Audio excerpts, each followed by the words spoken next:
vamos a conversar con Felipe Valdivia, constructor civil por la USACH y presidente de la Asociación Nacional de Constructores de Viviendas Sociales de Chile, ANACON. Felipe, ¿cómo estás? Bienvenido y gracias por acompañarnos una vez más. Hola. Hola Daniela, ¿cómo estás tú? Muy bien, muchas gracias. Antes de hablar de este plan de emergencia, quiero preguntarte por estas cifras que ya se están dando cuenta y vamos a entrar luego el Catastro Nacional también de Campamentos para ir haciendo un zoom de la situación de nuestro país.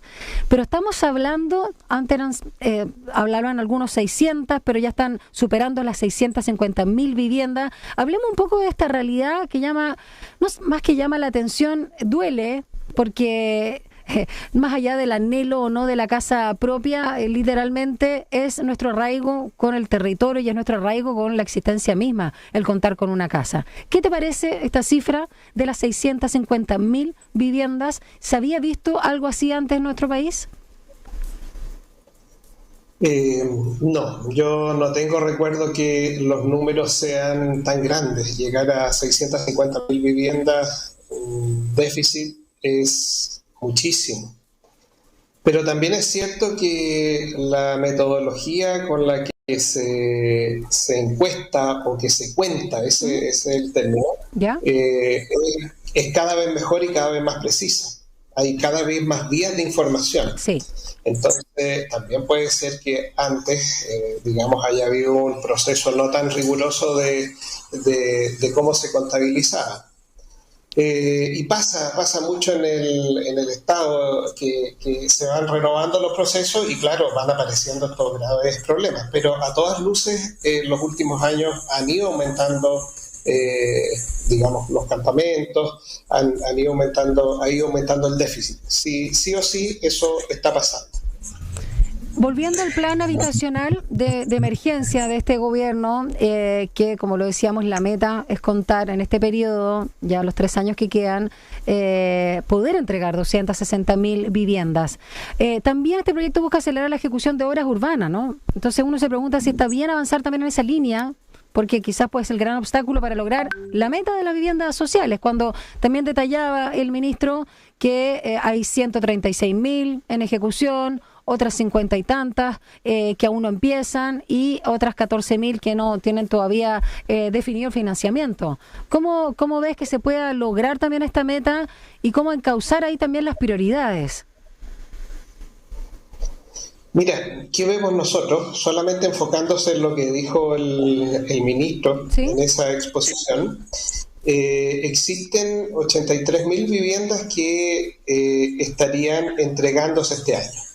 Ya. Si esa meta se cumple, a nuestro parecer sería extraordinariamente bueno. Porque 83.000 viviendas es casi un tercio de la meta que esta administración se propuso, estas 260.000. ¿Sí? Entonces es como un 30%, un 31%, si no me fallan los números. Entonces hay que pensar que este es el primer año de instalación. Entonces, independiente que muchas de esas viviendas vienen heredadas de la administración pasada, son tramitaciones anteriores, no importa, hay que contabilizarlas dentro de estas 260.000. Entonces, a todas luces es un número bueno. Lo que pase en los próximos años, el plan de emergencia en realidad ha puesto hartos recursos para poder lograr esta meta y con este inicio se ve relativamente bueno, ¿ya? No es fácil, no es en lo absoluto fácil lograr esa meta, porque todavía estamos viviendo en tiempos difíciles, tanto por los costos de los materiales como por la escasez de terreno. Eso. Este banco de terrenos que pretende la administración es una tarea muy, muy difícil. El que le llaman banco de suelos, ¿o no? ¿A ese se refiere? Exacto, claro. Están los terrenos disparados en términos de precio. Entonces, cuesta conseguir terrenos a precio de vivienda social. Entonces, ahí hay que ir haciendo esos ajustes y es complejo, súper complejo. Pero se pueden generar normativas para la cesión de terrenos, ahí el Estado puede, no sé si la palabra es presionar, pero justamente para paliar el déficit de vivienda, ¿o están ahí los intereses en conflicto, como siempre? Como siempre, como siempre. Mira, hay una idea que a modo personal considero muy buena, que tiene relación con que existe dentro del Estado disponibilidad de terrenos que podrían parcialmente pasarse al ministerio. De una cartera, digamos, a otra, ser traspasada al ministerio, con valores razonables, por supuesto, y eso podría ser una gran solución. Hemos escuchado ideas como que, por ejemplo, hay Fuerzas Armadas, las Fuerzas Armadas tienen muchos Sí. terrenos disponibles, no siempre se utilizan de la mejor manera y esos podrían ser traspasados al ministerio de alguna manera que nosotros vemos desde afuera solamente, pero si se lograra eso sería un gran avance, sería un gran avance. Escuchamos a Felipe Valdivia, él es constructor civil por la USACH y presidente de ANACON, que es la Asociación Nacional de Constructores de Viviendas Sociales de Chile. Y aprovechando justamente la asociación que tú presides, Felipe, me gustaría hablar también de algo que es muy importante cuando uno habla de dignidad, no solo pensando en la salud, las pensiones, el trabajo, la seguridad, etcétera. Obviamente también estamos hablando de las viviendas, ¿no?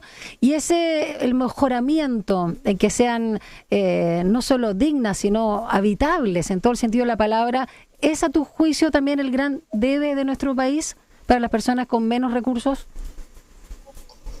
Claro, efectivamente, Daniela, para nosotros como agrupación, que nos dedicamos particularmente a hacer este tipo de proyectos sociales, vemos con preocupación de que gran parte de los recursos van hacia mejorar el déficit, cosa que a todas luces es importantísimo. Sí.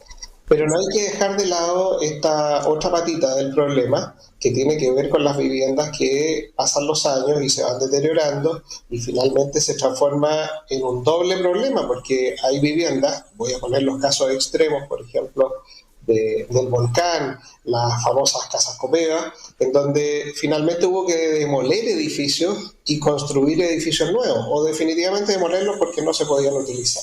Entonces, es gastar el recurso del Estado dos veces. Ese es el caso extremo.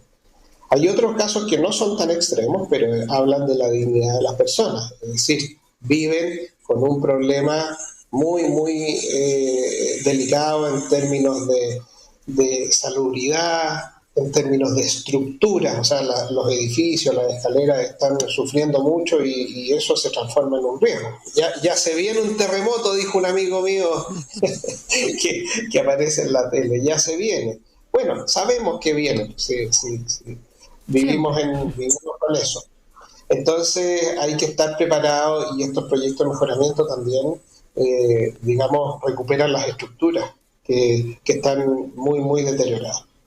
Particularmente este inicio de año no tiene especialmente más recursos que el año pasado, pero sí el Ministerio ha hecho gestiones administrativas que sí son muy valorables en términos de que en vez de hacer llamados a final de año para poder entregar subsidios, se están adelantando esos llamados. Entonces, eso es tremendamente positivo por dos aspectos. Uno, porque las familias que estaban esperando por el déficit de recursos del año anterior van a poder recibir su beneficio y no van a seguir esperando. Familias que están hace un año y medio, 2 años, esas son las primeras que el Ministerio va a priorizar.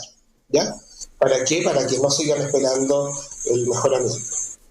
Y por otro lado tiene un aspecto positivo, porque nosotros como empresas que estamos focalizados en este tipo de proyectos, que teníamos muy pocos proyectos por la baja de recursos el año pasado, vamos a poder continuar nuestra operación. Hay que recordar que la mayoría de nosotros somos pequeñas y medianas empresas, entonces no tenemos un volumen de trabajo a largo plazo, sino que son más bien proyectos cortos, de un año, medio año.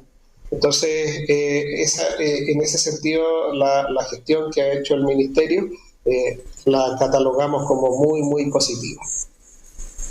Felipe, quiero retomar algo que tú señalabas en relación también la importancia de acelerar, ¿no?, la cesión de terrenos para paliar obviamente este déficit, porque obviamente no podemos construir una casa en el aire. Y hablabas del ejército, que es algo que también se ha denunciado, la prensa de investigación lo ha señalado ahí, me acuerdo un terreno también ahí en La Reina, un sitio enorme que no se había aprovechado, que se pierde finalmente. Pero ¿qué pasa también con bienes nacionales? ¿También tiene ahí alguna injerencia en torno a ciertos terrenos que se puedan ceder para este uso habitacional? Claro, nosotros entendemos que existe una voluntad e instrucción en términos de que se traspasen terrenos de bienes nacionales al Ministerio de Vivienda y Urbanismo para que estos puedan de alguna manera también reasignar y ejecutar proyectos. Si tú me preguntas los números, eso en realidad lo saben los ministros solamente, pero sí entendemos que hay gestiones en ese sentido. Son varias las gestiones que están haciendo para poder hacerse de terrenos que definitivamente creemos que es el principal problema. Porque el tema de costo, de alza de materiales y alza de mano de obra, creemos que en el mediano plazo va a tender a normalizarse o se resuelve de una manera más fácil también, porque finalmente se ajustan los valores. Con un poco más de recursos se puede pagar eso que cuesta más caro. Pero en el caso de los terrenos la brecha es muy, muy grande, muy grande. Entonces, pagar 3 veces por el metro cuadrado de terreno respecto a lo que costaba hace unos años atrás es inviable para un subsidio de la vivienda. Es muy difícil. Entonces, todas estas gestiones que se están haciendo para tener más terrenos disponibles van directamente al fondo del problema, a resolver el problema. Quiero poner en antecedente, Felipe, para ir cerrando lo que publicó hoy la prensa en relación a este estudio que se realiza cada 2 años, ¿no? Que son este catastro, en realidad, nacional de campamentos 2022-2023 de la organización Techo Chile. Y estos datos levantados hasta febrero pasado, ¿no? 2023. Y ahí se reporta y se consigna una nueva alza de familias viviendo en asentamientos informales, llegando a más de 113.000 hogares, que es un 39,5 más que en el periodo anterior, 2020-2021.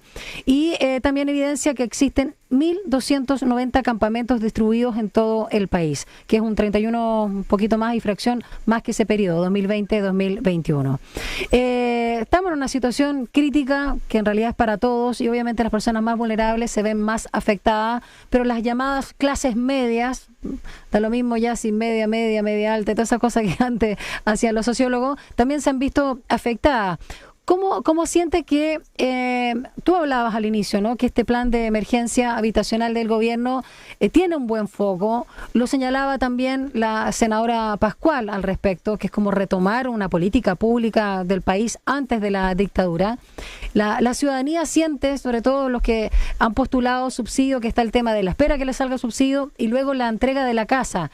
En este contexto que se entiende y hay que ser comprensivo porque son factores que se escapan, ¿no? a la administración de turno, ¿cómo sientes que podría avanzarse junto con la cesión de terreno, sobre todo para postular también a estos programas, hasta el Fondo Solidario de Elección de Vivienda, que son para los con más bajos ingresos, y también, bueno, todo el tema ahí de la clasificación de registro social de hogares? A veces la gente siente que, si bien es focalizado y debe ser así, hay gente que siente que esto demora mucho y tiene mucha desesperanza o desazón. ¿Cómo le podrías tú hablar a yo voy a decir la ciudadana, porque la ciudadana, por general, la mujer dueña de casa, ¿no?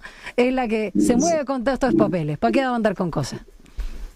Sí, nosotros, bueno, frente a lo último que tú dices, es la pura y santa verdad. Nosotros armamos comités y el 90% son mujeres. Mujeres aguerridas, mujeres que viven el día a día, la mayoría son quienes llevan la casa, entonces les toca una tarea súper difícil. Es así, sin cuestionar más que eso, definitivamente son las mujeres las que le toca esta pega difícil. Mira, quiero contarte un proyecto en el que estoy participando como empresa constructora, no como Asociación Nacional de Empresas Constructoras, que pone un toque de esperanza y resuelve un problema en términos de la espera. Sabemos que los proyectos de construcción de viviendas son lentos. La estadística es macabra, pueden durar 8 o 10 años. Entonces, una familia que está en el campamento, vivir 8 o 10 años a todas luces inhumano.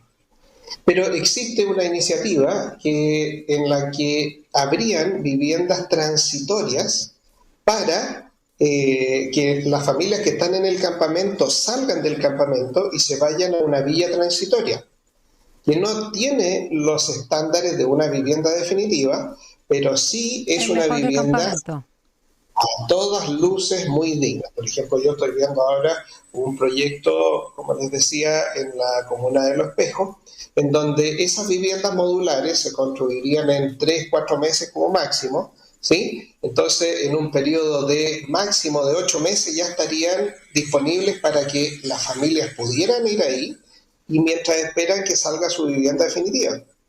Y como no son viviendas digamos, desechables, sino que son transitorias, podrían servir para un segundo hasta un tercer grupo.